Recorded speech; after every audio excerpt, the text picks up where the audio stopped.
오늘 법회에 앞서 청중들께서 전해 들으실 아리야 아탕기까 막가라고 하는 팔정성도의 바른 법을 스스로 온전히 허물 없이 깨달으시고 모든 존재들에게 큰 자비와 연민으로 큰 자애와 연민으로 설해두신 이 법의 주인이신 삼마삼부다 존귀하신 세존께 나모따사를 시작으로 한 개송과 삼귀의로서 예경 올림으로써 오늘 법회 시간을 시작하도록 하겠습니다. 나모 따사 바가와토 아라하토 삼마 삼부ද්다사 나모 따사 바가와토 아라하토 삼마 삼부ද්다사 나모 따사 바가와토 아라하토 삼마 삼부ද්다사 부ddhaṃ 사라나ṃ 가차미 담마ṃ 사라나ṃ 가차미 상ඝං 사라나ṃ 가차미 두티얌피 부ddhaṃ 사라나ṃ 가차미 두티얌피 담마ṃ 사라나ṃ 가차미 두티얌피 상ඝං 사라나ṃ 가차미 따티얌피 부ddhaṃ 사라나ṃ 가차미 따티얌피 담마ṃ 사라나ṃ 가차미 따티얌피 상ඝං 사라나ṃ 가차미 사두 사두 사두.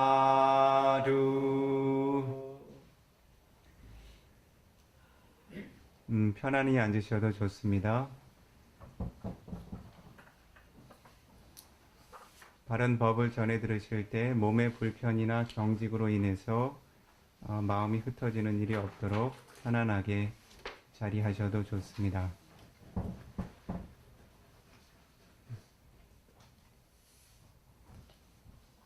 우선은 청중들과 한 가지 상의를 하고 싶은 것이 있는데요.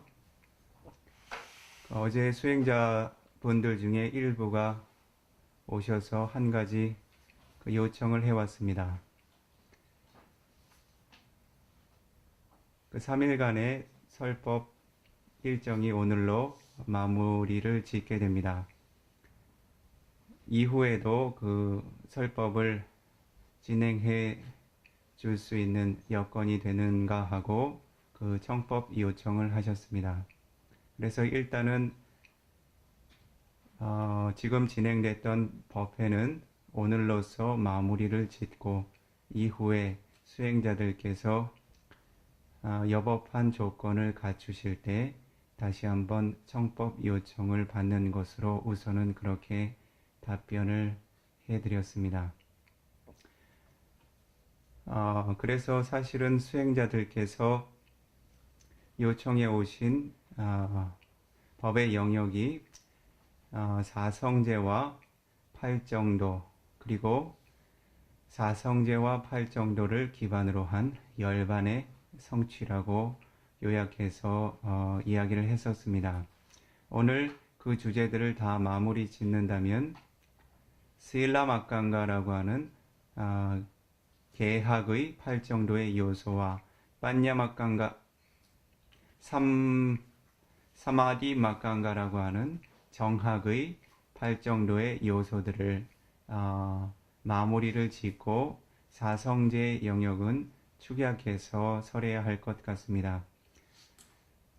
그래서 어제 함께 청법 요청을 할 때 이후에 혹시 청법 요청이 가능한지 한 가지, 그리고 다른 한 가지는 어떠한 법을 설하게 될 것인지, 청법 요청이 허락된다면 어떠한 법을 전해 들을 수 있게 되는 것인지에 대한 질문을 해왔습니다. 그래서 이 비쿠가 답변을 드린 것은 그와 같이 다시 한 번의 기회가 있다면 지금 설법하고 있는 8정도의 영역을 오늘 법문까지 조금 더 깊이 있게 완성을 하고 이후에 그 청법 요청이 있을 때 그때는 사성제의 법을 심도 있게 진행하는 것이 어떻겠습니까? 라고 우선은 개략적인 답변을 드렸고 그것에 대해서 어느 정도는 긍정적인 반응을 보이셨습니다. 그래서 지금 오늘 사성제의 법을 열어서 설한다면 아마 그 사성제의 큰 주제 정도만 시간적으로 설하게 될 것입니다. 이후에 이러한 주제를 따로 시간을 갖고 설법하게 된다면 사성제의 첫 번째 진리가 어떠한 요소를 지닌 법이죠? 두카 사자라고 하는 고통의 진리죠. 그러한 고통의 진리를 부처님께서는 축약적으로 어떠한 법이라고 설해 두셨나요? 상키테나 판추파다나 칸다 두카. 이 세간에는 많은 고의 요소들이 있지만 이 열애가 그러한 고의 요소들을 핵심적인 법으로 요약하자면 바로 판차 우파다나 칸다, 5가지 취착의 대상이 되는 오온의 법이라고 나열에는 설한다.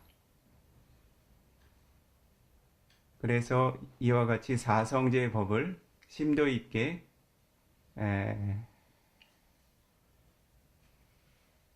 살펴보고자 하면 이 고성제의 영역에서 오온이라고 하는 법을 언급하지 않을 수가 없습니다.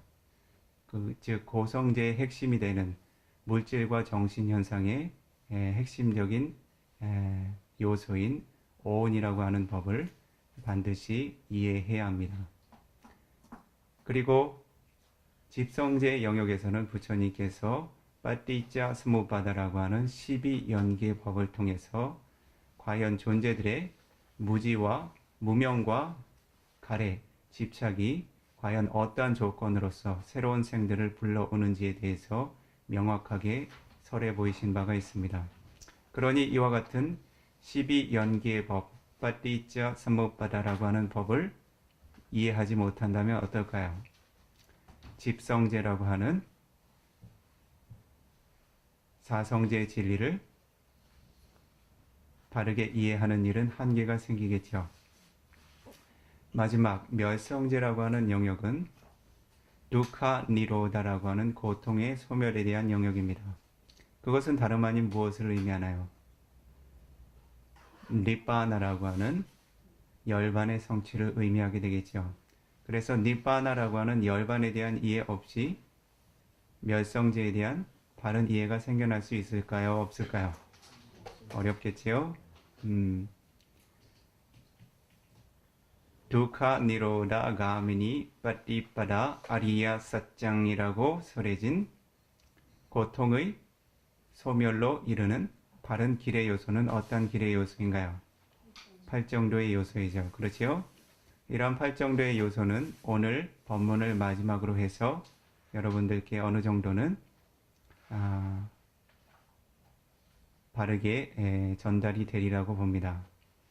그래서 이후에 이와 같이 사성제의 법을 완성시켜 나가는 측면에서 사성제의 법을 두카사자의 영역에서 오온의 법, 사무다야 사자라고 하는 집성제의 영역에서 12연기의 법, 그리고 멸성제라고 하는 두카 니로다 사차의 영역에서 니빠나라고 하는 열반의 주제, 그리고 마지막 마카사자라고 하는 도성제의 영역에서 아리야 아탕기카 마카 8정성도의 법을 마무리 지음으로써 사성제에 대한 법이 총체적으로 이해가 되겠죠.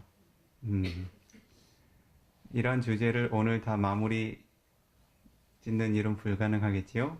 그래서 여러분들께서 동의를 하신다면 오늘은 이 비쿠가 특별히 그 8정도의 요소에 대해서 조금 더 깊이 있게 여유를 가지고 그 8정성도의 법을 마무리 짓고 이후에 여러분들께서 적절한 신심과 조건이 되는 때 다시 그 청법의 기회를 갖는 것이 어떠시겠습니까?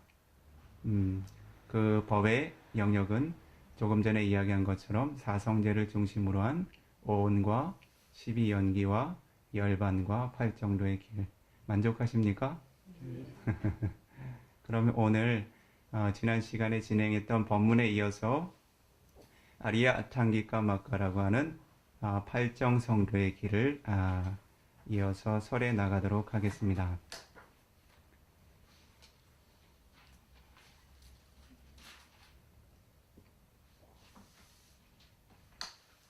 지난 시간에 이 8정성도의 영역에서 어떠한 영역을 수행자들과 살펴봤죠? 큰 영역으로는 빠냐 막강가라고 하는 지혜의 8정도의 요소들에 대해서 살펴봤죠. 그렇죠? 개, 정, 해, 사막의 영역에서는 어떠한 영역입니까? 해학이라고 불리우는 빠냐시카라고 하는 지혜의 훈련의 단계에 대해서 함께 살펴봤죠. 그 요소 안에는 어떤 요소가 있었나요? 삼마디티라고 하는 정견, 그리고 삼마상카빠라고 하는 정사유에 대해서 함께 살펴봤죠. 오늘은 어떠한 영역으로 도달했나요? 실라 마강가라고 불리우는 계행의 요소로서의 8정도의 모임. 몇 가지 요소가 있나요? 세 가지의 요소가 있죠. 8정도에서 처음 두 가지는 해학의 영역이죠. 지혜 수행의 영역이죠. 다음 세 가지는 실라, 계행의 영역이죠. 마지막 세 가지는 사마디, 정학의 요소죠. 그렇죠? 이와 같이 계정해 사막의 체계로 이루어져 있죠. 그러나 부처님께서 8정도를 설하실 때는 어떠한 순서로 설하시나요? 해, 계, 정. 수행자들이 닦아나가실 때는 어떠한 단계로 닦아나가시나요? 계, 정, 해라고 하는 단계로 닦아나가십니다. 그래서 오늘은 부처님께서 설하신 그 설법의 그 순서를 존중해서 두 번째 영역 실라마강가라고 하는 계행의 요소에 포함되는 8정도의 요소들을 살펴보겠습니다. 여러분들께서 소지하고 계신 그 자료를 보시면 아마 8정도의 영역에서 그 실라, 계행에 관한 세 가지의 법을 만나보실 수 있으실 것입니다. 부처님께서 설하셨던 언어로는 어떠한 법들이 설해져 있나요? 첫 번째로 삼마와자, 어떠한 요소지요? 바른 언어, 바른 말, 정언이지요. 두 번째로 삼마까만타, 바른 행위지요. 몸의 행위를 의미하죠. 그렇죠? 어떻게 보통 한역으로 이야기를 하나요? 정업이라고 하나요? 이 비코의 개인적인 견해인데 정업이라는 말보다는 정행이라는 말이 조금 더 가깝지 않나 싶어요. 왜냐하면 업이라고 하는 영역은 그 부처님의 가르침의 영역에서 신구의 세 가지 영역을 모두 포함합니다. 그래서 몸의 행위, 입의 행위, 마음의 행위가 과보로서 드러날 수 있는 정신현상의 흐름 모두를 업이라고 부릅니다. 그렇죠? 보통 우리들이 몸과 입의 도덕성을 단속할 때 언행이라고 하는 말을 쓰죠. 그래서 보다 가까운 의미는 정언, 정행이라고 하는 의미가 가깝지 않나 하는 생각이 듭니다. 그래서 실질적으로 이해하실 때는 바른 입의 행위, 바른 몸의 행위라고 그렇게 이해해 두시면 보다 가까운 의미 전달이 되겠지요. 세 번째, 실라마깡가, 즉 실라시카라고 하는 개학의 요소는 어떠한 요소인가요? 삼마 아지와, 이것은 어떠한 영역을 의미하죠? 바른 생계, 바른 생계의 길을 의미하죠. 정명이라는 말로 한역으로 전에 들으신 바가 있으실 것입니다. 이와 같은 세 가지 8정도의 길을 부처님께서 설하신 법의 영역 안에서 다시 한번 숙고해보는 시간을 갖도록 하겠습니다.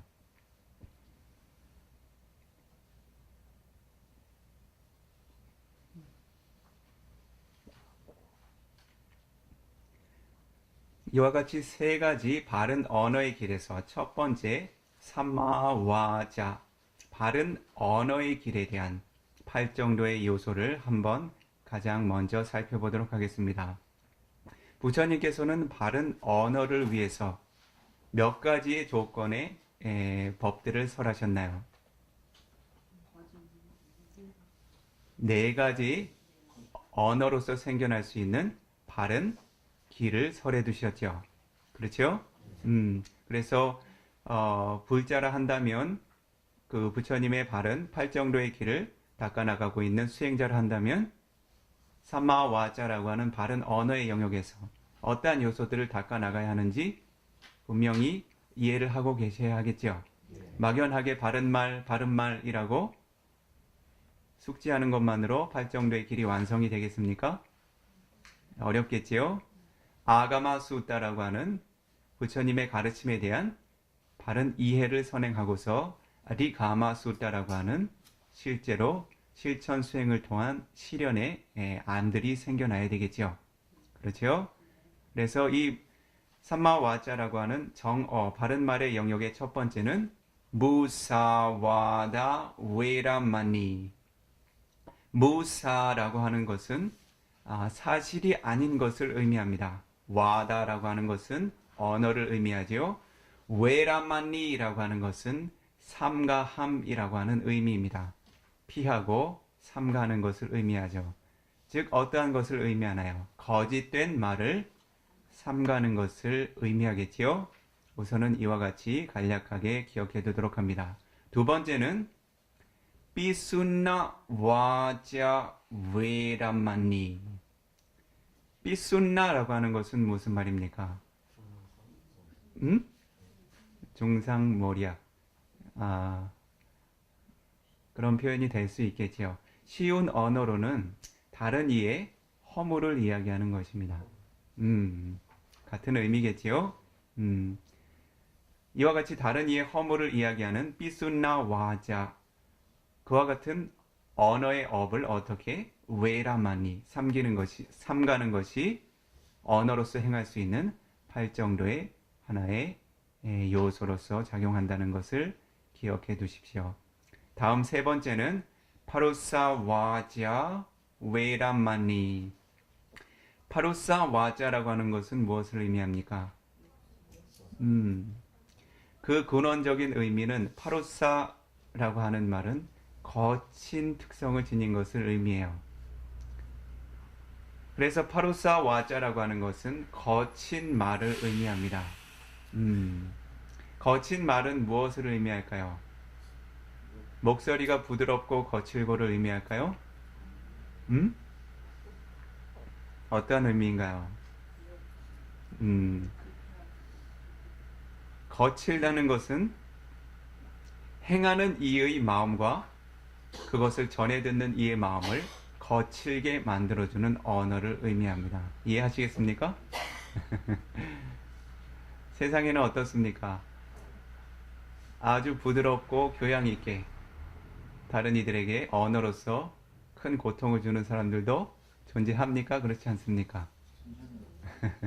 그런 말 또한 어떻습니까? 거친 언어로서 불선업의 영역으로 간주를 해야 되겠지요. 음, 그래서 다른 이에게 욕설을 하거나 혹은 그와 같은 종류의 거친 말들을 행하는 것 혹은 자기 자신과 다른 존재의 마음을 거칠게 만들어주는 언어의 영역이 바로 파루사 와자라고 이해하시면 됩니다. 그것이 세 번째지요. 네 번째는 삼파팔라파 웨라마니. 삼파팔라파라고 하는 것은 어떤 의미를 지니고 있습니까? 이익이 없는 말을 의미합니다. 무엇에 대해서 이익이 없을까요? 음? 음. 여러분들이 살펴보고 계신 사성제와 팔정도의 성취에 이익을 주지 않는 말들을 의미합니다. 아마 이 네 가지 중에 네 번째가 가장 힘들지 않나 싶네요. 그렇죠?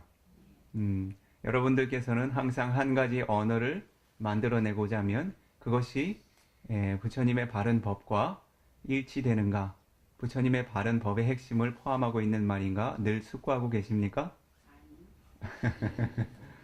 음, 만약에 그러한 훈련이 안 돼 있다면 어떻게 하셔야 되겠습니까? 자신이 앞으로는 말을 하기 이전에 어떠한 숙고가 함께 해야 될까요? 내가 하는 말이 세간의 선업과 출세간의 선업을 위해서 이익이 되는 말인가 그렇지 않은가를 미리 숙고해 봐야 되겠지요. 그것을 무엇이라고 부르나요? 삼마사띠라고 부르죠. 자신의 선업의 법에 대해서 잊지 않고 기억하는 특성을 의미하죠. 그렇죠? 그래서 이와 같이 언어로서 행해질 수 있는 바른 정도의 길이 네 가지로 설해져 있습니다. 그 네 가지를 조금 확장해서 설명해 보도록 하겠습니다. 수행자들께서 바른 이해를 정립하실 수 있도록. 거짓말이라는 것, 사실이 아닌 것은 어떤 의도에서 행해지건 간에 사실이 아닌 것은 모두 무사와다가 됩니다. 수행자들이 자주 질문해 옵니다. 선의의 거짓말은 괜찮나요? 라고 질문을 해 옵니다. 어떻습니까? 선의를 지니고 있다고 해도 사실이 아닌 말은 삼가셔야 합니다. 만약에 그러한 말을 했을 때 나와 다른 존재들에게 사실이긴 하지만 나와 다른 존재들에게 이익이 없다면 어떻게 하시겠어요? 아리요와 뚜니바보. 그럴 때는 고귀한 침묵을 지켜라라고 부처님께서 설하고 계십니다. 그래서 자신이 큰 악의를 지니고 있지 않더라도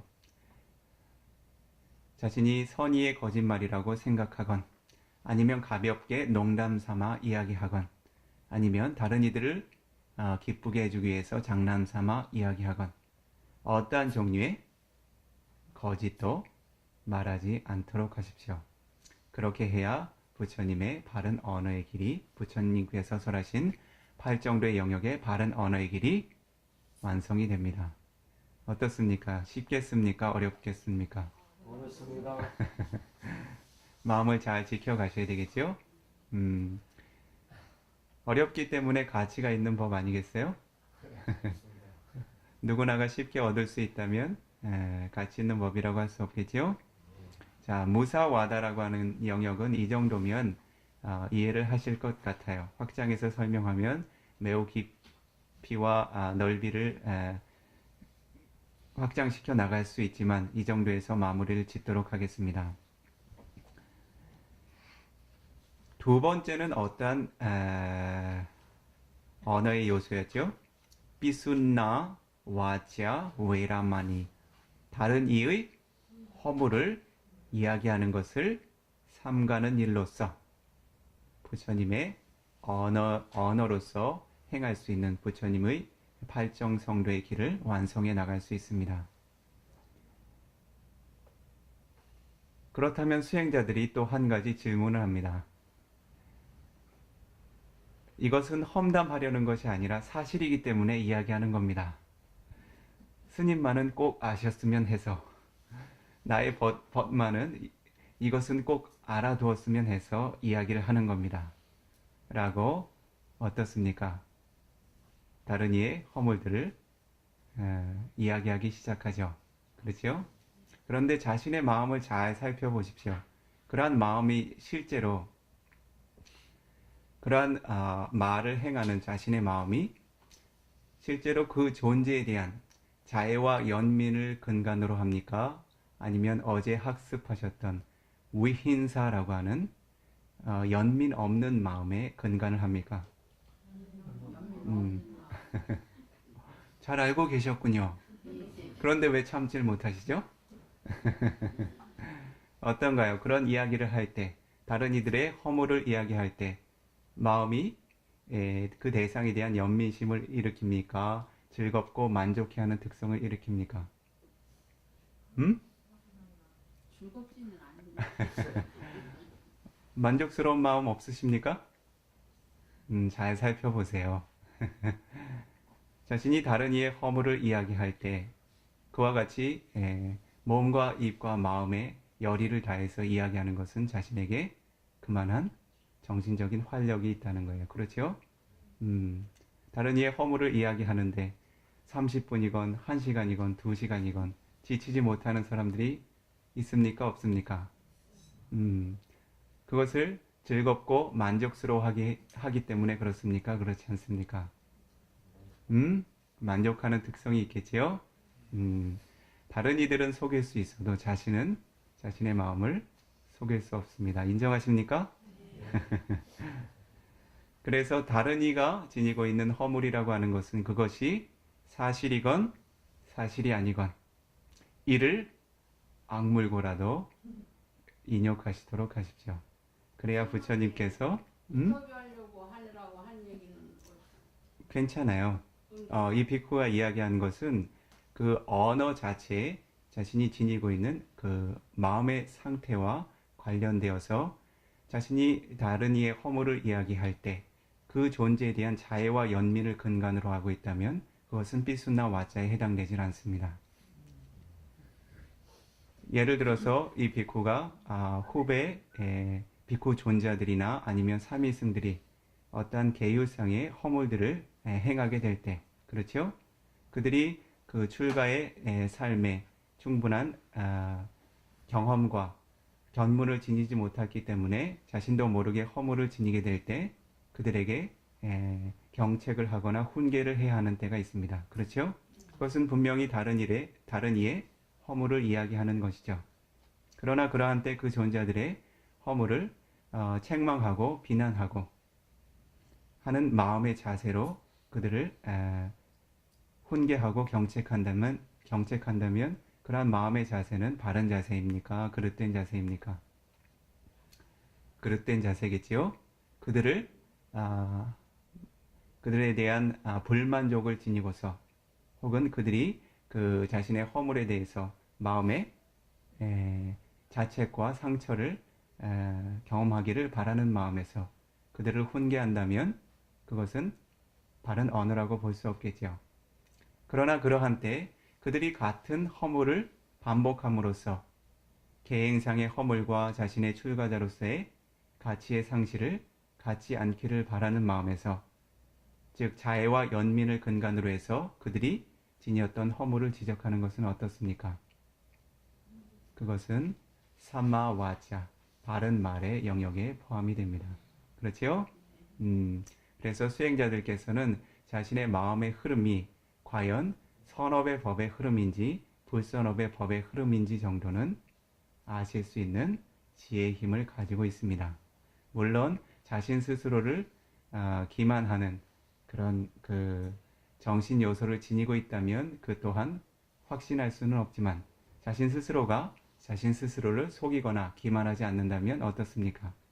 자신이 다른 이의 잘못과 허물을 이야기할 때 그것이 자애와 연민, 즉 메타와 까루나라고 하는 가치 있는 마음과 함께하는 언어인지 그렇지 않고 비아바다라고 하는 적의 위힌사라고 하는 잔인한 특성들, 연민심이 없는 특성들과 함께하는 언어인지는 스스로가 숙고하여 판단하실 수 있으시겠죠.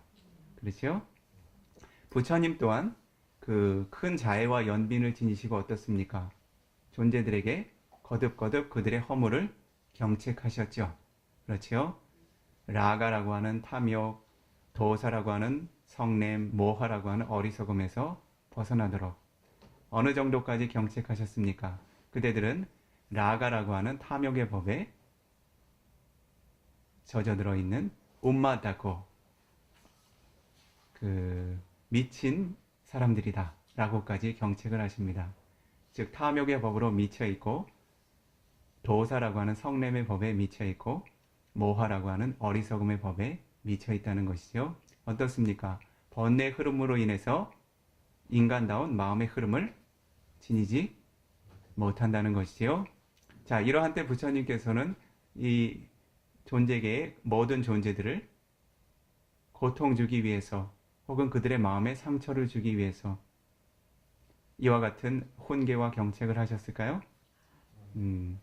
그들이 라가 도사 모하, 로바 도사 모하라고 하는 탐욕, 성냄, 어리석음의 불선업으로부터 벗어나서 자유롭기를 바라는 마음, 즉 큰 자애와 연민의 마음으로 이 존재들을 훈계하고 경책하셨겠지요. 그래서 여러분들께서는 자신의 언어를 행할 때 무엇을 먼저 살피셔야 되겠습니까? 마음을 먼저 살피셔야 되겠죠. 입이 스스로 언어를 만들어냅니까? 그렇지 않지요. 자신의 몸은 마음을 우선해서 업을 만들어 가게 됩니다. 그래서 이와 같이 삐순나 와자라고 하는 다른 이의 허물을 이야기할 때 어떠한 마음으로 비아바다라고 하는 적의와 위힌사라고 하는 존재에 대한 연민이 결여된 마음으로 이야기하는 말을 삼가셔야 합니다. 그래서 대광명님께서 그 수행 면담 과정 중에 이야기했던 그러한 언어들은 삐순나 와자라고 볼 수 없겠지요? 그렇죠? 자신 스스로의 번뇌를 극복하기 위해서 그리고 자신과 관련된 존재들의 번뇌들에 대해서 바로 이해하기 위해서 바른 마음의 의도를 지니고서 즉 팔정도의 길을 어떻게 하면 잘 닦아나갈 수 있을까라고 하는 삼마상까빠 바른 마음의 사유로 인해서 만들어낸 언어이기에 어떻습니까? 삼마와자 정언이라고 볼 수 있겠지요? 자, 이 비쿠는 이 영역에서 조금 더 하고 싶은 말이 있습니다. 사실이든 사실 아니든 이와 같이 그 존재가 지닌 허물을 이야기하지 말라 하면 사실 아닌 허물을 이야기하는 것은 더 큰 허물이 되겠죠. 그렇죠? 언어의 허물적인 측면에서는 어떤 허물도 포함되었습니까? 무사라고 하는 진실이 결여된 언어, 그리고 삐순나라고 하는 남의 험담을 하는 허물을 이야기하는 허물 두 가지가 함께 생겨났지요. 그러니 근거도 없는 다른 이의 허물들을 이야기하는 언어가 얼마나 저속하고 부처님의 바른 정도의 길에서 벗어나 있는가를 이해하셔야 되겠죠. 그러나 때때로 이러한 말을 전해 듣거나 자신 스스로가 하게 되는 경우를 만날 수 있습니까? 없습니까? 종종 만나게 되죠. 그러한 때 자신 스스로는 그러한 팔정도의 길에서 벗어난 언어의 업이 생겨나지 않도록 이를 악물고라도 인욕하셔야 되겠죠. 다른 이들로부터 그러한 말을 전해 들으실 때는 어떻게 하시겠습니까? 그러한 때에는 이와 같이 진실성이 결여되고 다른 존재의 행복과 이익을 파괴하는 언어의 업을 쌓고 있는 존재들에 대해서 까루나, 연민심을 지니셔야 되겠죠. 그렇죠? 자, 다른 이의 허물을 이야기할 때는 당당하게 그들 앞에서 이야기합니까? 저 뒤에 가서 이야기합니까? 음? 어디 사세요? 보현이 사요. 왜 그렇습니까? 그러한 말이 정당하고 가치 있는 말이 아니라는 것을 자신의 도덕성은 알고 있죠. 존재들에게 이익을 증장시켜주는 말이 아니라는 것을 알고 있죠. 존재들의 자유와 연민을 파괴하는 말이라는 것을 알게 되죠. 알고 있죠. 자신이 그러한 말을 함으로써 존재들의 관계가 어떻습니까? 더 많은 자애와 연민이 생겨납니까? 아니면 불화와 분쟁이 생겨납니까? 자신 스스로에게도 이익이 없고 다른 존재들에게도 이익이 없는 이런 말을 삼가지 못하는 이유는 무엇 때문입니까? 위사라고 하는 무명 때문이겠죠? 그렇죠. 그와 같은 언어를 만들어내는 자아에 대한 집착 때문이겠죠. 그렇죠. 그러한 언어를 행하는 나는 만족스러운 자아이다라고 취착하는 그릇된 집착에서 오는 것이겠죠. 그렇죠? 이와 같이 뒤에서 뭐라고 한다고 하죠? 씹는다고 하죠. 그런 표현을 쓰십니까? 씹지 말아야 될 것을 뒤에서 시간 가는 줄 모르고 씹고 계시죠. 그렇죠? 영어로는 무엇이라고 이야기하나요? 영어 선생님 계시죠? 백바이팅이라고 하죠. 뒤에서 씹는다는 표현이에요. 팔리어로는 그 과거에 지혜로우신 그 벽지불들과 삼마삼부타께서는 어떠한 용어를 사용하셨을까요? 이 삐순나 와자라고 하는 남을 험담하고 비방하는 언어의 업에 대해서 들어보셨나요? 이전에 한번 설법한 기억이 있긴 한데 삐티 망시카라고 하는 표현을 쓰십니다. 삐티라고 하는 것은 등 거죽을 의미해요. 망시카라고 하는 것은 살을 뜯어먹는 일을 의미합니다. 자, 이것이 부처님께서 다른 이들을 보이지 않는 곳에서 험담하는 이들에게 평가하셨던 언어의 가치입니다. 어떤 가치? 등가죽을 뜯어먹는 이와도 같다고 합니다. 자, 백바이팅하고 같은 의미겠죠. 어떻습니까? 다른 이들의 이익과 번영을, 그들의 존엄성과 행복을 뒤에서 뜯어먹는 행위들이 어떠한 행위입니까? 비순나 와자죠. 그렇죠? 이러한 행위들이 한 존재에게 과연 이익이 되는 말입니까? 그렇지 않은 말입니까? 다른 존재의 등에 붙어서 그의 등가죽을 뜯어먹는 이가 있다면, 깨물어서 뜯어먹는 이가 있다면 그 존재의 가치는 어떻습니까? 고귀한 가치를 지녔다고 이야기할 수 있겠습니까? 어렵겠죠? 자, 여러분들은 다른 존재들의 허물을 이야기하고자 마음에 바램이 생겨날 때 이러한 부처님의 가르침을 숙고함으로써 마음을 단속해 나가시도록 하십시오. 자신의 가치를, 삶의 가치를 높이기 위해서는 어떻습니까? 자신 스스로가 자신의 가치를 지켜나가야 되겠지요? 자신의 가치를 실추시키는 언어들을 이를 악물고라도 삼가셔야 되겠죠. 그렇죠? 이것이 바로 계행의 측면에서 그 모든 존재들이 지녀야 할 바른 길의 가치입니다. 이 비쿠가 욕심이 나서 조금 더 이 영역과 관련해서 한 가지 더 그 청중들에게 권고하고 싶습니다. 자주 경험하는 일인데 이 자리에서 그 청중들에게 이 비쿠가 세 가지를 보시받고 싶습니다. 이 장소의 청중들께서는 이 비쿠가 이야기하는 세 가지를 보시할 수 있으시겠습니까? 함부로 약속하지 마세요. 엄청난 가치를 요구할지도 몰라요.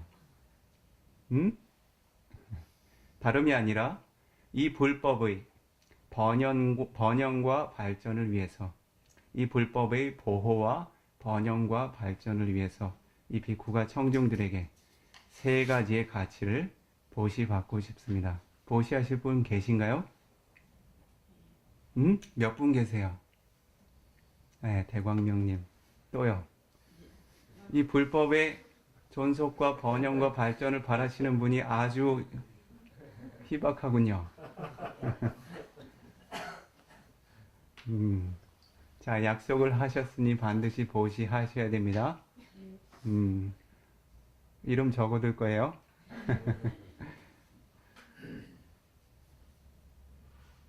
자, 이 비코의 경험상으로 이 불법의 번영과 발전을 가로막는 몇 가지의 법들을 자주 만나게 됩니다.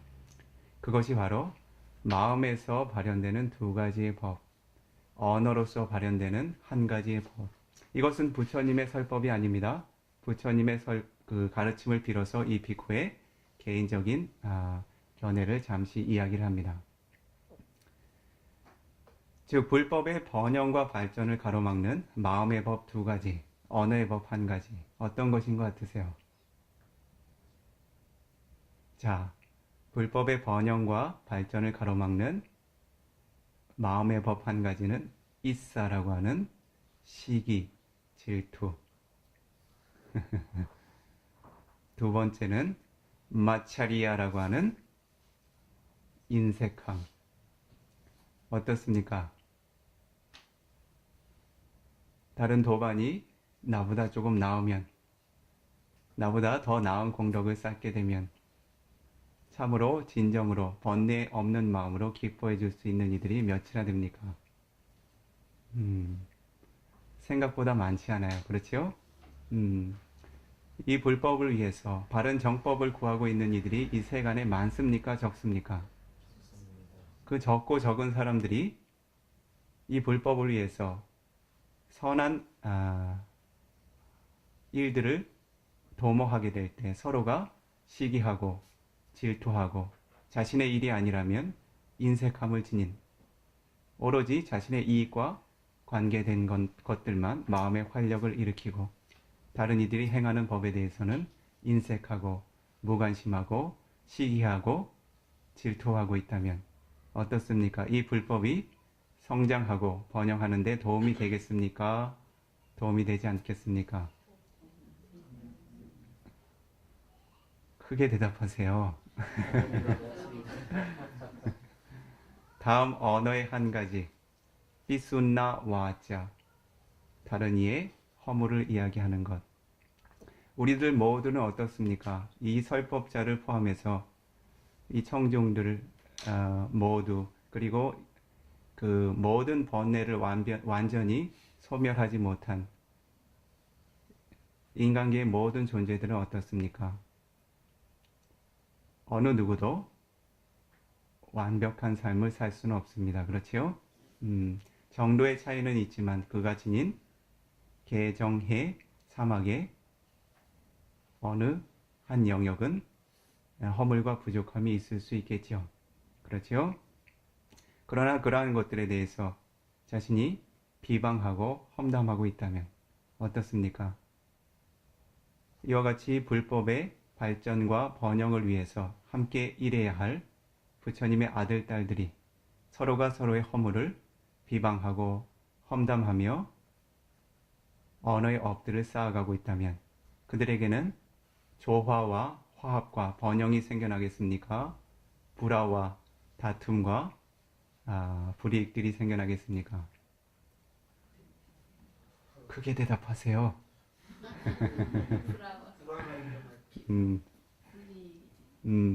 그래서 이 비쿠가 이 자리에서 보시받고 싶은 세 가지의 법은 어떤 것입니까? 이사, 담마, 웨라마니, 시기, 질투라고 하는 저속한 가치 없는 마음의 법으로부터 법을 삼가겠습니다 라고 하는 바른 마음의 서원을 보시받도록 하겠습니다. 두 번째로 마차리야 담마 웨라마니 인색함의 법이라는 가치 없고 저속한 마음의 법으로부터 법을 삼가하겠습니다라고 하는 마음의 발언을 보시받겠습니다. 언어의 영역에서는 비순나 와자 웨라마니 사실이건 사실 아니건 다른 존재들이 지닌 허물에 대해서는 이야기하지 않겠다는 바른 언어의 공덕을 보시받도록 하겠습니다. 약속하실 수 있습니까? 네. 노력해 가셔야 되겠죠? 굉장히 부러워할 수행을 아주 여복하게 잘 나가는 네. 보일 쪽에 부러워하는 거는 뭐 여기에 포함되지 않는 거잖아요. 부러워하는 거. 그러한 때 자신의 마음에 정신적인 기쁨과 함께하고 있는지 정신적인 불편함과 함께하고 있는지를 처음은 숙고해 보실 수 있으셔야 돼요. 그래서 그 존재에 대해서 예를 들면 한 존재가 그 여법한 공덕을 쌓아 나갈 때 그 공덕에 대해서 자신이 그 존재에 대해서 도마나사라고 하는 불편한 마음이 조금이라도 생겨나고 있다면 그것은 바른 법이 아닙니다. 바른 길이 아닙니다. 그것을 사람들은 모두 부러움이라든지 하는 그 언어의 영역으로 모두 그 하나로 포장해서 인식을 하죠. 그러나 때로는 어떻습니까? 그 존재에 대해서 존경하고 그 가치를 높게 평가하는 의미에서 그 세간에서 이야기하는 부러움이 생겨날 수도 있죠. 그러한 때는 반드시 도마나사라고 하는 정신적인 불만족이 생겨나지 않습니다. 즉 그 존재의 가치에 대해서 만족하고 기뻐하며 그 존재를 칭찬하고자 하는 소마나사라고 하는 정신적인 기쁨과 긍정적인 활력들이 생겨납니다. 생겨난 그런 마음이 있으면서도 나는 왜 저렇게 수행이 잘 되지 않을까에 대한 그 영역도 이 비쿠가 설명을 하겠습니다. 조금 전은 그 대상에 대한 마음의 그 두 가지의 유형이었죠. 그러한 때 자기 자신에 대한 그 마음의 발현이 또 생겨납니다. 존재들이기 때문에 그 자에 대한 집착을 뿌리 깊게 가지고 있죠. 나라는 집착, 너라는 집착. 한 존재의 공덕을 보게 될 때 어떻습니까? 습관적으로 두 자에 대한 가치의 비교가 생겨나겠죠. 나는 왜 그보다 못할까? 그러한 때 그의 마음에 어떠한 마음들이 생겨납니까? 대부분 도마나사라고 하는 불만족이 생겨나죠. 도마나사라고 하는 불만족은 어떠한 경우에든 선업의 법은 될 수 없습니다. 그러나 부처님께서 사카판나 수타라고 하는 제석천왕의 사카천왕의 질문에 관한 경에서 부처님께서 의지해야 마땅한 도마나사, 불만족의 법이 한 가지 있다고 설해 두신 바가 있습니다. 즉 도마나사라고 하는 마음의 불편함, 불만족은 어떠한 경우에도 그 본질 자체가 선업으로 간주될 수는 없습니다. 그러나 어떠한 한 경우를 제외하고 그 어떠한 한 경우에는 그러한 법을 의지해야 마땅하다고 부처님께서 설해 두십니다. 즉 그 법 자체는 불선업이지만 그 법을 의지해서 선업의 법들이 증장될 수 있는 가능성이 있을 때, 예를 들면 자신이 아직 삼사라 윤회계의 고통들을 끊어낼 수 있는 높은 법을 성취하지 못했다고 자각하게 될 때 어떻습니까? 마음이 기쁩니까? 불만족을 일으킵니까? 마음이 위축되고 어떻습니까? 자신 스스로를 경책하는 마음들이 생겨나게 되죠. 그러한 때 그와 같은 도마나사, 불만족의 법이 자신을 그 도와 과, 열반으로 이끌어줄 수 있는 마음의 경책을 일으킬 수 있는 기반이 된다면 그와 같은 불만족의 법은 의지에도 좋다라고 부처님께서 설해 두셨습니다. 즉, 스스로를 경책할 수 있으니 스스로를 어떻습니까? 내가 아무런 그러한 그 자신이 지니고 있는 허물과 한계에 대해서 자각하지 못하면 어떻습니까? 현실에 안주하게 되죠. 살만하고 나는 아직 젊고 나에게는 아직 질병이 없고 경제적으로도 안정이 되어 있고 아무런 마음의 근심도 없으니 수행이라고 하는 법, 삼사라 윤회계라고 하는 고통의 법으로부터 벗어나야 하는 진정으로 열렬한 노력으로 정진하여 성취해야 하는 법에 대해서 필요성을 느낍니까? 못 느낍니까? 그러한 때는 어떠한 처방을 쓰셔야 되겠습니까? 자신의 마음을 경각심을 일으켜줘야 되겠죠. 즉 상회가 냐나라고 하는 자신의 마음의 경책과 경각심을 일으켜주는 대상으로부터 경험되는 도마나사 불만족의 법은 부처님께서 의지해야 마땅하다라고 설해 두셨습니다. 이해하시겠습니까? 예. 다른 존재에 대한 불만족이 아니라 자신이 완성을 이루지 못한 바른 법에 대한 불만족은 의지해야 마땅하다고 부처님께서 설해 두셨습니다. 그와 같은 마음의 경각심을 근간으로 해서 어떠한 특성들이 생겨날까요? 찬다라고 하는 바람이 생겨나겠죠. 당장 이 바른 법을 성취하기 위해서 이 바른 법을 구하고 수행해 나가야 되겠구나라고 하는 바람이 생겨나겠죠. 그 다음은 위리아라고 하는 실제로 정진하여 노력하는 특성들이 생겨나겠죠. 그 이후에는 바른 법으로 이끌어가는 5가지의 정신적인 요소들이 모두 뒤따라오게 됩니다. 왜? 찬다리빠띠라고 하는 바램이라고 하는 다른 선업의 법들을 주관하는 훌륭한 지도자가 생겨났기 때문에 위리아 디빠띠라고 하는 정진력이라고 하는 훌륭한 지도자가 생겨났기 때문에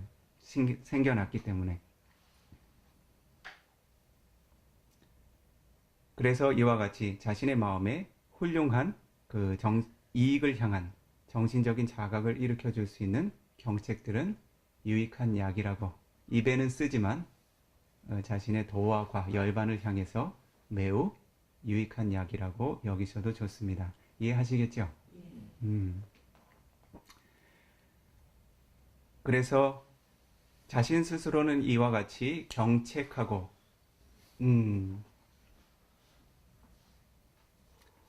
스스로의 허물과 부족을 자각하여 발전하되 다른 존재들에게 있어서는 어떻습니까? 그들의 허물들을 늘 연민히 여길 수 있는 마음의 힘이 필요하겠죠. 정신적인 힘이 필요하겠죠. 그래서 이 비쿠가 이를 악물고라도 인욕하라는 것은 최후의 자신이 어떠한 정신적인 힘으로도 그것을 제압할 수 없을 때는 물리적으로라도 인욕하시라는 말입니다. 수준 높은 영역에서는 어떻습니까? 자신이 그러한 법들을 가치 있는 법들로서 제압을 할 수 있어야 되겠죠. 메따라고 하는 자애로서, 까루나라고 하는 연민으로서, 혹은 그와 같은 물질과 정신현상의 흐름을 단지 무상하고 고통스럽고 자아가 아닌 특성으로서 숙고함으로써 제압할 수 있다면 더 부처님의 아들, 딸다운 훌륭한 그 마음의 통제가 되겠죠. 언어의 통제가 되겠죠. 자, 이 정도로 삐순나 와자라고 하는 다른 이의 허물을 이야기하는 허물로부터 벗어남으로써 이룰 수 있는 언어의 영역에서의 정도 한 가지를 마무리 짓도록 하겠습니다. 세 번째로는 삼파빨라바라고 하는 거친 말이죠. 이는 조금 전에 이야기했던 것처럼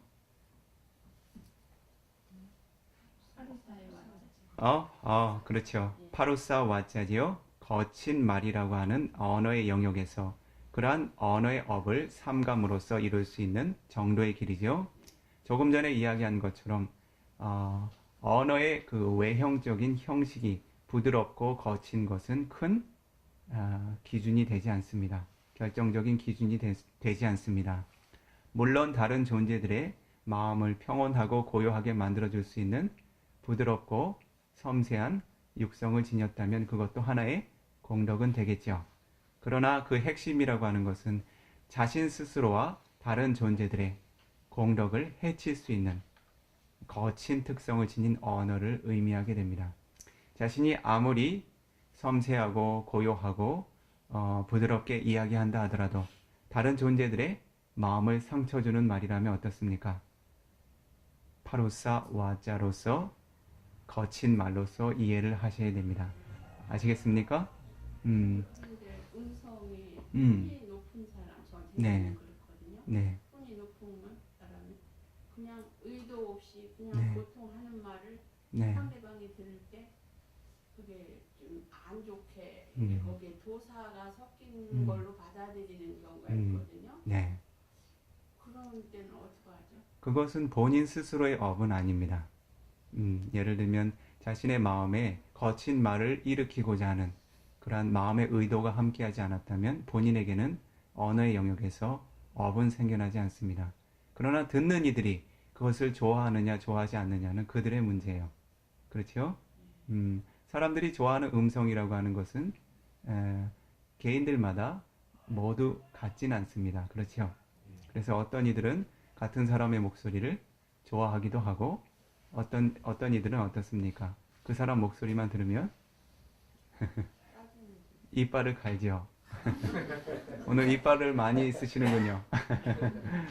물어뜯고 악물고 갈고 그렇죠. 그래서 그것은 그 객관적인 업의 기준이 되지 않습니다. 하지만 다른 존재들을 연민히 여기는 특성에 있어서는 자신이 지닌 어떠한 거친 외형적인 언어도 다듬어 가시면 좋습니다. 왜냐하면 자신에게는 업이 생겨나지 않는다 하더라도 자신의 어떠한 거친 육성이나 다듬어지지 않는 어휘들을 통해서 다른 존재들이 불선업을 일으킨다면 그들에게는 손실이 생겨나겠죠. 그래서 그들이 경험할 수 있는 불선업이라고 하는 손실과 손해를 연민히 여기는 차원에서 자신의 몸과 입의 어떠한 행위로도 다른 존재들에게 불선업이 생겨나지 않도록 행하리라라고 닦아나가시면 더 좋습니다. 자, 네 번째로 바른 언어의 영역으로서 이해할 수 있는 영역은 삼파빠라빠죠. 쓸모없는 말이죠. 이것은 팔정도의 길, 사성제의 영역에서 벗어난 말입니다. 더 이야기하면 막가라고 하는 도의 이익에, 팔라라고 하는 과의 이익에, 니빠나라고 하는 열반의 이익으로 향할 수 있는 조건이 되지 향할 수 있는 이익에 있어서 그러한 조건이 되지 않는 언어를 의미하게 됩니다. 그래서 이러한 것은 어떤가요? 직접 도와 과, 팔정도와 관련된 어휘와 언어를 사용하지 않는다 하더라도 어떻죠? 그 팔정도의 길에 부합된 그 팔정도의 공덕을 장려하고 격려하는 종류의 말들이라면 모두 이 네 번째 언어의 요소가 완성이 되겠죠. 그렇죠? 반드시 삼마와자, 삼마까만타, 삼마아지와 삼마와야마, 삼마사티, 삼마사마디 이와 같은 용어를 사용해야 되는 것은 아니라고 이해하셔도 되지요. 더 쉽게 이야기하면 자신과 다른 존재들을 세간의 선업과 출세간의 선업으로 이끌어줄 수 있는 모든 종류의 언어는 바로 삼마와자로 이해하시는 것이 좋습니다. 아시겠습니까? 세간에서 그러니까 세간 사람들이 좋아하는 그러니까는 좋아하는 건 물론이지만 근데 좋아하는 게 요즘에 유머라고 해서 네.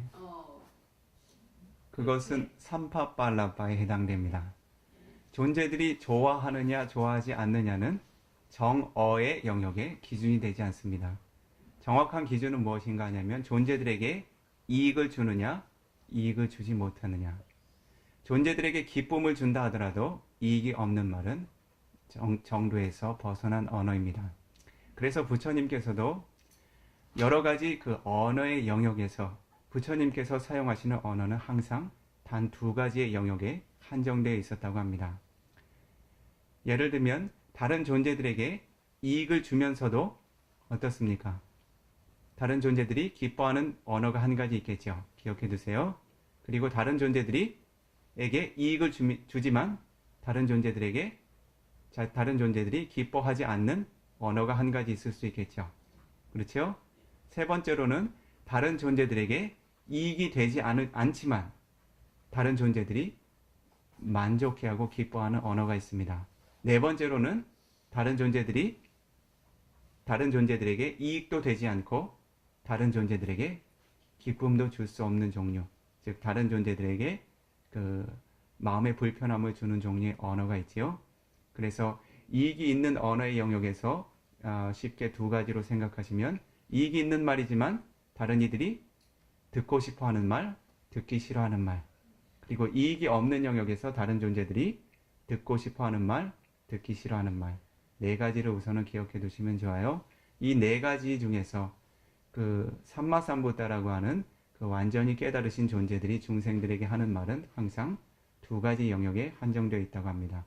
이익이 있고 존재들이 듣고 싶어하는 말이 하나, 그리고 이익은 있지만 존재들이 듣고 싶어하지 않는 말. 어떻습니까? 여러분들은 이 삶이 고의 요소를 지니고 있다. 그대들은 마라나라고 하는 죽음의 법을 숙고해야 한다. 비아디라고 하는 병듦의 법을 숙고해야 한다. 자라라고 하는 늙음의 법을 숙고해야 한다. 부처님께서 어떻게 가르치셨습니까? 자라 담모 미 자랑 아나디도디 아베낭 빠짜 웨키타방. 그대들은 비카웨 열애의 친애 아는 아들들 비쿠들이여, 그대들은 거듭거듭 이와 같이 숙고해야 한다. 그대들에게 늙음의 법이 존재한다고. 비아디 담모 비 비아딩 아나디도디 아베낭 빠짜 웨키타방. 열애의 친애하는 아들들 비쿠들이여, 그대들에게는 비아디라고 하는 병듦의 법이 반드시 찾아올 것이다. 그대들은 이와 같은 병듦의 법에서 절대 그와 같은 병듦의 법을 절대 넘어설 수 없다. 그대들은 이와 같은 병듦의 법을 거듭거듭 숙고해야 마땅하다. 마라나 담험히 마라낭 아나디도디 아베낭 바자 웨키다방. 열애에 친애하는 아들들 비쿠들이여, 열애에 친애하는 아들 딸들이여, 그대들에게는 마라나라고 하는 죽음의 법이 존재한다. 그대들은 어떻게 해서든 이와 같은 죽음의 법을 넘어설 수 없다. 그대들은 나에게 죽음의 법이 존재한다라고 거듭거듭 숙고해야 마땅하다. 자, 한 존재가 여러분들에게 아직은 젊고 아직은 건강하고 아직은 죽음이 임박하지 않는 여러분들에게 그대는 병들게 될 것입니다. 병듦의 법을 그대는 늙게 될 것입니다. 늙고 추해질 것입니다. 그대들은 이와 같이 늙고 추해지는 법의 섭리를 절대 넘어설 수 없습니다. 그대들은 병들고 쓰러져 지쳐갈 것입니다. 그대들은 이와 같은 병듦의 법을 절대 넘어설 수 없습니다. 그대들은 어느 한순간 이 몸과 마음의 업들이 다하여 죽어서 그대의 몸은 썩은 나무 토막보다 쓸모없는 물건이 될 것입니다. 그대들은 이와 같은 죽음의 법을 절대 넘어설 수 없습니다라고 이야기하면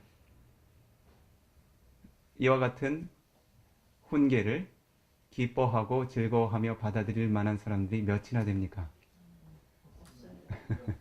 그렇지만 부처님께서는 어떻습니까? 이와 같이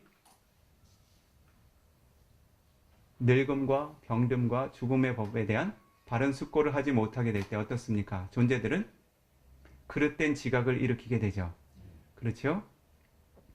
아직은 내가 젊다라고 하는 이오빠나 엄마다 젊음에 대한 교만이 생겨나게 되죠.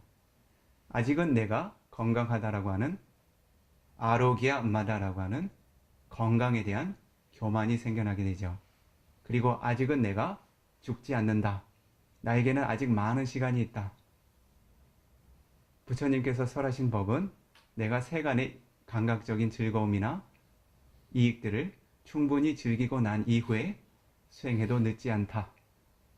라는 종류의 교만이 어떻게 생겨납니까? 지위따 마다라고 하는 자신의 생에 대한 생명 있음에 대한 교만의 형태로 드러나게 되죠. 그와 같은 교만에 취해 있고 미쳐 있다면 그 존재들이 어떻습니까? 바른 법을 수행하고자 하는 바램을 일으킬 수 있겠습니까? 없겠습니까? 그렇다면 그 존재들이 이와 같이 거듭되는 생로병사의 고통으로부터 벗어날 수 있는 조건이 생겨나겠습니까? 그렇지 않겠습니까? 그렇기 때문에 세존께서는 어떻습니까? 존재들이 이와 같이도 듣기 싫어하는 그대들은 반드시 늙고 병들고 지쳐가며 고통받고 죽어갈 것이다 라고 하는 바른 말을 어떻습니까? 존재들이 경험할 수 있는 삼사라 왔다 두카또 삼사라 윤회의 고통으로부터 벗어나기 위한 이익을 위하여 설하셨어야 했겠죠. 그렇죠? 그렇기 때문에 다른 존재들이 자신의 말을 기뻐하거나 기뻐하지 않거나 즐거워하거나 즐거워하지 않거나 하는 것은 결정적인 판단 기준이 아니라는 것을 기억해 두시도록 하십시오. 그러나 사빠야라고 하는 적절함은 필요합니다. 바른 이익이 있는 말이지만 그 존재가 받아들일 수 있을 적절한 시간과 조건은 기다리시는 것이 좋습니다. 그러나 그 존재가 기뻐하고 만족한다고 해서 이와 같은 삼사라 윤회의 고통으로부터 벗어나는 이익과 전혀 관련 없는 그러한 기뻐하고 즐길 만한 것들을 이야기하고 있다면 그것은 부처님께서 가르치신 바른 언어의 길이 아니겠죠. 그렇죠?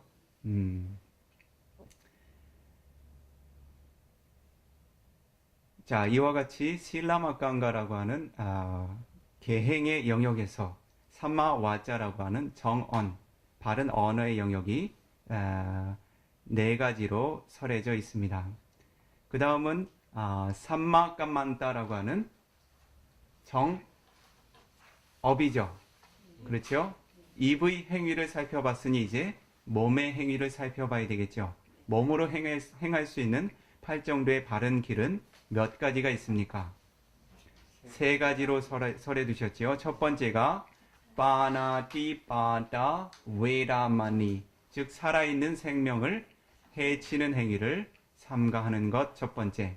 두 번째는 아디나다나 웨라마니, 주어지지 않는 다른 존재들의 가치를 부정하게 훔치거나 취하는 일. 그렇죠? 세 번째는 까메수미차자라 웨라마니,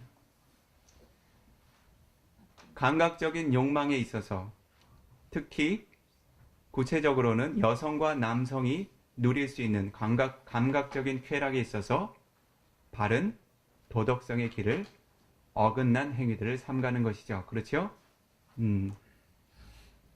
흔히는 삿된 음행을 삼가는 것으로서 그 가치를 이야기하고 있습니다. 그래서 이와 같이 삼마까만따라고 하는 몸의 행위로서 행할 수 있는 부처님의 바른 길은 이 세 가지의 선업으로서 구족하게 완성시켜 나갈 수 있다고 기억해 두셔야 되겠지요. 이러한 영역은 크게 여러분들께서 혼돈하실 만한 내용이 없으리라 생각합니다. 몇 가지 기준 정도만 제시를 하면 빠나티빠따라고 하는 것은 크건 작건 간에 생명을 지니고 있고 업을 지니고 있는 모든 존재를 포함합니다. 아무리 작은 존재이건 생명과 업을 지닌 존재를 자신이 죽이고자 하는 의도와 함께 자신의 몸의 업이 함께 작용해서 그 존재가 죽게 되는 조건이 갖춰지면 빠나티빠따에 도달합니다. 이것이 성립 조건입니다. 첫 번째가 그 대상이 지닌 가치가 생명과 업을 지닌 존재. 그렇죠? 그러니 어떻습니까? 그 숲에 나무를 꺾는다거나 풀을 꺾는다거나 해서 죽게 만드는 것은 빠나티빠따가 되겠습니까? 안 되겠습니까? 된다고요? 나무들이 마음과 업을 지니고 있나요? 아니 근데 거기에도 뭐 작은 벌레들도 있고 그렇죠. 그것은 별개죠. 그것은 나무하고 별개의 상황이죠. 그 존재들을 보호하는 측면에서 나무를 베지 않는다면 선업이 되겠지요. 그러나 나무를 베는 그 자체로서는 불선업이 되지는 않습니다. 이 비쿠들에게는 작은 풀이나 나무도 베거나 꺾는 일에 대해서 부처님께서 범계로서 허물로서 정해두셨습니다. 왜냐하면 그 인간계의 그 존재 영역에는 그 나무나 수목을 의지해서 살아가는 다른 존재계의 존재들이 함께하고 있습니다. 보통은 목신이라고 부르지요. 그러한 존재들이 비쿠 존자들에 대해서 원한을 갖지 않도록 부처님께서는 그들이 지내고 있는 거주 영역에 대해서 어떠한 손실도 주지 않도록 비쿠 존자들에게 어떠한 수목도 초목도 꺾거나 훼손시키지 못하도록 그렇게 설해 두신 바가 있습니다. 그러나 5가지, 8가지 등등의 제가자의 5개나 혹은 수행자의 8개를 지니는 이들에게는 허물이 되지 않습니다. 그것이 그 대상으로서의 한 가지 조건, 생명과 법을 지닌 조건. 두 번째가 한 존재를 해치고자 하는 마음의 의도가 함께해야 합니다. 때때로는 어떻습니까? 자신도 모르는 사이에 다른 존재를 해치고자 하는 마음의 의도 없이 실수로 다른 존재를 해치는 경우가 있죠. 그러한 때는 불선업으로 간주를 하지 않습니다. 그러나 다른 존재들을 연민히 여기는 측면에서 자신이 알건 알지 못하건 그러한 존재들이 고통받지 않도록 늘 주의를 기울이는 것은 자신의 선업의 영역에 증장이 되겠죠. 그러나 자신이 모르는 상황에서 그러한 존재들에 대해서 고통과 혹은 생명을 잃게 하는 그러한 영역까지 도달한다 하더라도 그것은 계행의 파기로 도달하지 않고 부처님의 정도의 영역에서도 그릇된 길이라고 인식하지 않습니다. 이와 같이 한 존재를 해치고자 생명을 빼앗고자 하는 마음의 의도가 한 가지 조건, 그리고 그러한 마음의 의도가 있다고 해서 그러한 그 살생의 업이 저절로 생겨나지는 않습니다. 실제로 자신의 몸에 노력과 애를 쏟는 과정이 필요합니다. 한 존재를 죽이고자 하는 마음의 의도, 그리고 몸의 행위가 포함이 되어야 합니다. 마지막 완성 조건은 그 존재가 실제로 생명을 잃게 되는 것. 이와 같은 4가지 조건 중에 어느 한 가지라도 결여가 되면 그것은 빠나티바타라고 하는 그 계행의 그 파기로서 간주하지 않으셔도 좋습니다. 그리고 그것은 부처님께서 설하신 정도의 영역에서 벗어난 길이라고도 생각하지 않으셔도 됩니다. 이 4가지 조건이 부족하게 갖춰질 때만 그 존재는 팔정도의 길에서 벗어나게 되고 계행의 손실을 경험하게 됩니다. 아디나 다나라고 하는 것은 자신의 소유가 아닌 다른 이의 소유를 훔치는 것을 의미하게 되겠지요. 멀리 훔치고 달아나는 것만을 의미하는 것이 아니라 이 비쿠들의 계행을 부처님께서 설하신 영역에서는 위나야라고 하는 유울장에서는 자신이 한 대상을 부정하게 취하고자 하는 마음의 의도를 지니고서 그것을 부정하게 취하고자 하는 마음의 의도와 함께 몸에 노력을 가한 상태에서 그것이 털끝만큼이라도 위치를 이동하게 되면 아딘나 다나에 포함이 됩니다. 비쿠 존자들의 경우에는 이와 같은 아딘나 다나 깜마, 즉 다른 존재들의 그 가치를 부정하게 취하는 업이 한 가지 생겨나면 그 즉시 비쿠 존자로서의 생을 잃게 됩니다. 즉 파괴가 된다는 것이요. 그리고 그러한 존재는 그러한 무거운 업을 행한 존재는 그 생에는 다시 출가할 수 있는 기회를 갖지를 못하게 됩니다. 그 출가의 영역에서는 굉장히 무거운 범계에 속하게 되죠. 여러분들께서도 어떻습니까? 자신이 크게 마음 먹고 그 다른 이의 소유를 멀리 쥐고 달아나는 것만이 아딘나 다나로 간주하는 것이 아니라 훔치고자 하는 의도를 지니고 있고 몸에 노력을 쏟고 있고 그것이 그 가치가 원래 존재했던 영역으로부터 털끝만큼이라도 움직여 갔다면 그것을 아딘나 다나로 간주하시기 바랍니다. 이런 경우는 길에 가다 돈을 주었어요. 그건 괜찮아요. 주인을 돌려주고자 하는 마음으로서 그것을 보관하겠다는 의도로서 취하는 것은 아딘나 다나가 되지 않습니다. 아니 근데 주인을 찾아줄 수가 없어서요. 대로상에 있기 때문에 예, 그걸 부류토끼의 통에다 넣든가 괜찮습니다. 괜찮아요. 그러한 것들은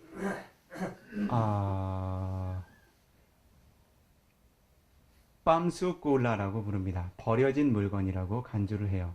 비쿠들에게도 비쿠들에게 여법한 물건이라면 버려진 것은 취해서 활용하는 것이 가능합니다. 예를 들면 빰수꿀라 찌와라라고 하는 가사의 종류가 있죠.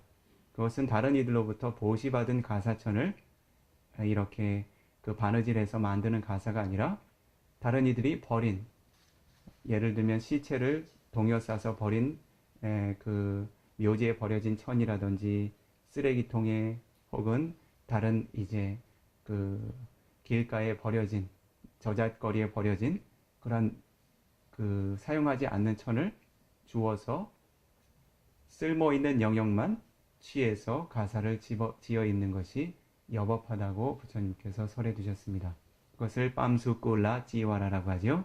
그래서 그러한 경우에는 자신이 취해도 큰 허물은 되지 않습니다. 주인이 없는 물건이라고 확신하는 경우에 그러한 때는 자신의 이익을 위해서 사용해도 허물은 되지 않지만 그것을 통해서 선업을 쌓게 된다면 선업의 증장이 되겠죠.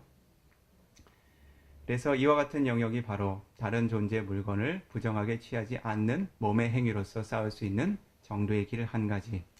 나머지 한 가지는 까메수 미차자라 웨라마니, 즉 성적인 감각적인 욕망을 즐김에 있어서 자신과 사회적인 통념으로서 약속되어지지 않는 이성과 관계를 맺는 일 일체를 삼가는 것으로서 정도의 길이 완성이 됩니다. 이것은 여러분들이 더 잘 이해하시죠? 삼가셔야 되겠죠? 네. 구체적으로 이 비쿠가 언급을 하지는 않겠습니다. 여러분들께서 모두 잘 이해하시는 영역이기 때문에요. 이와 같이 두 가지의 삼마까만타라고 하는 몸으로서 행할 수 있는 정도의 길이 완성이 되었습니다. 지금 설법을 시작한 지 약 1시간이 지났습니다. 그래서 여러분들께서 몸과 마음을 가볍게 환기시키실 수 있도록 5분 정도 잠깐 자세를 편안하게 고쳐주셨다가 다시 설법을 이어나가도록 하겠습니다. 사두를 3번 부르심으로써 설법을 잠시 중단해 두도록 하겠습니다. 사두 사두 사두